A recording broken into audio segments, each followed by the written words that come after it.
নমস্কার বন্ধুরা, শিউলি রান্নাঘরে স্বাগতম। আজ আমি সম্পূর্ণ নিরামিষ সেদ্ধ আলু আর সয়াবিনের দারুণ স্বাদের একটা রেসিপি আপনাদের বানিয়ে দেখাবো।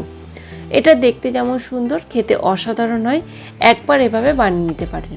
আপনারা রুটি, পরোটা, ভাত যে কোনো কিছুর সাথে পরিবেশন করতে পারেন। এটা বানাতে বেশি সময় লাগে না। এটা বানানোর জন্য কী লাগছে আর কীভাবে বানাচ্ছি আপনারা স্কিপ না করে দেখতে থাকুন।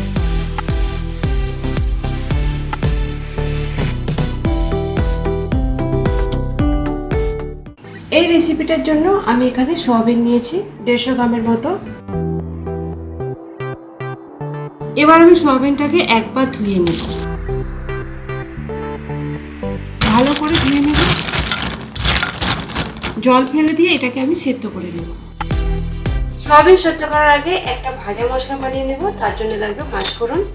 আমি 2 ধরনের ভাজা মশলা বানিয়ে নেব। প্রথমে 5 ফোড়নটা ভেজে নেব। গ্যাসের আঁচটা কমিয়ে 5 ফোড়নটাকে ভালো করে ভেজে নিতে হবে। 5 ফোড়নটা শুকনো করে ভালো করে ভেজে নিয়েছি।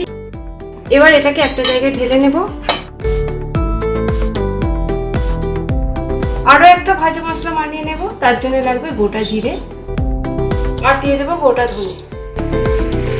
এটাকেও শুকনো করে ভালো করে ভেজে নিতে হবে, গ্যাসের আঁচটা লো রেখে। এই ভাজা মশলাটাও আমার ভাজা হয়ে গেছে ভালো মতো। এটাকেও ঢেলে নেব। তারপর এই দুটোকে ঠান্ডা করে গুঁড়ো করে নিতে হবে। এবার আমি সয়াবিনগুলোকে সেদ্ধ করে নেব। কড়াতে জল দিয়ে দেব, লবণ দেব। লবণটাকে ভালো করে মিশিয়ে নেব। এবার সয়াবিনগুলো দিয়ে সেদ্ধ করে নেব।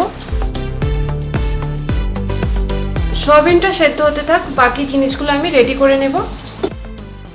আর এই রেসিপিটার জন্য লাগছে আলু। আমি এখানে কয়েকটা আলু সেদ্ধ করে নিয়েছি। আর লাগছে 2টো কাঁচা লঙ্কা, আপনারা ঝাল বুঝে দেবেন। আদা, এই দুটোকে বেটে নিতে হবে। আর টমেটো আছে একটা, এই টমেটোটাকে আমি গ্রেট করে নেব। আলুটাকে হাত দিয়ে এইভাবে একটু ভেঙে নেব। দেখুন এইভাবে।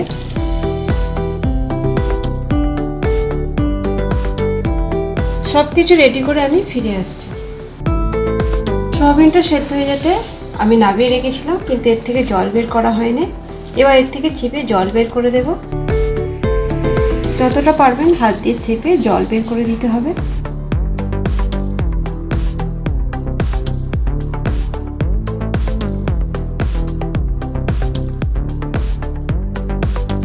সয়াবিনগুলো সব চিপে জল বের করে দিয়েছি। এবার একটা গুঁড়ো মশলার পেস্ট বানিয়ে নেব। গুঁড়ো মশলার পেস্ট বানানোর জন্য দিয়ে দেব হলুদ গুঁড়ো, ধনে গুঁড়ো, জিরে গুঁড়ো, রঙের জন্য কাশ্মীরি লাল লঙ্কার গুঁড়ো দিয়ে দেব। এবার এতে অল্প জল দিয়ে ভালো করে মিশিয়ে নিতে হবে। সব কিছুকে ভালো করে মিশিয়ে নিয়েছি। সব কিছু আমার রেডি হয়ে গেছে। এবার আমি রান্নাটা শুরু করে দেব। কড়াতে সর্ষের তেল দেব, আপনারা চাইলে সাদা তেলও করতে পারেন। তেলটাকে একটু গরম করে নিতে হবে। তেলটা গরম হয়ে গেছে। এবার আমি সেদ্ধ করা সয়াবিনগুলো ভেজে নেব।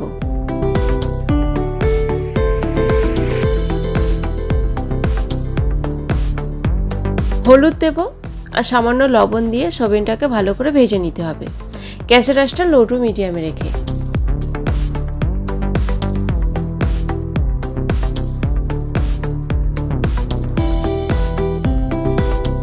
সয়াবিনগুলোকে ভেজে নিয়েছি, এবার তুলে রাখবো।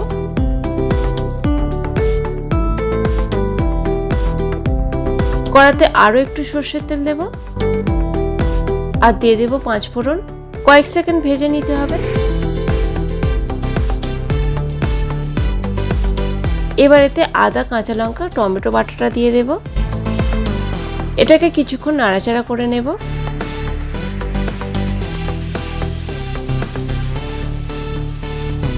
কিছুক্ষণ নাড়াচাড়া করে নিয়েছি। এবার এতে গুঁড়ো মশলার পেস্টটা দিয়ে দেব। এবার এটাকে কিছুক্ষণ কষিয়ে নিতে হবে।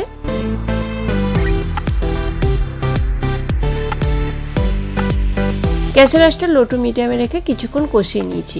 এবার এতে ভেজে রাখা সয়াবিন আর সেদ্ধ করা আলু দিয়ে দেব।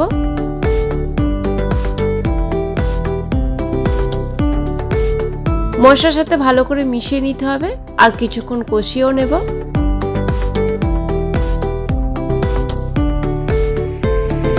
ভালো করে কষিয়ে নিয়েছি, দেখুন। এবার এতে পরিমাণ মতো জল দিয়ে দেব, স্বাদ মতো লবণ দেব আর একটু চিনি দিয়ে দেব। ভালো করে মিশিয়ে নিতে হবে।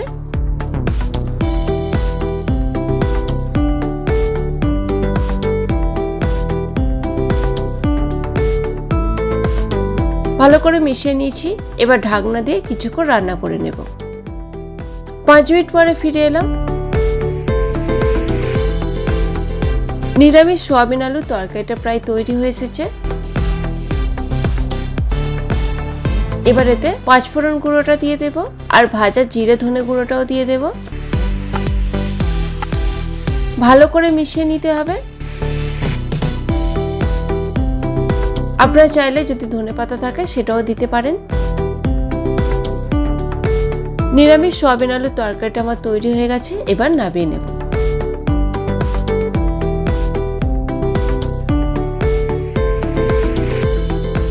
নিরামিষ সয়াবিন আলুর তরকারি বানানো কতটা সোজা সেটাই আজ আমি আপনাদের বানিয়ে দেখালাম। দেখুন কত সুন্দর দেখতে লাগছে। আপনারা রুটি, পরোটা আর গরম ভাতের সাথেও পরিবেশন করতে পারেন।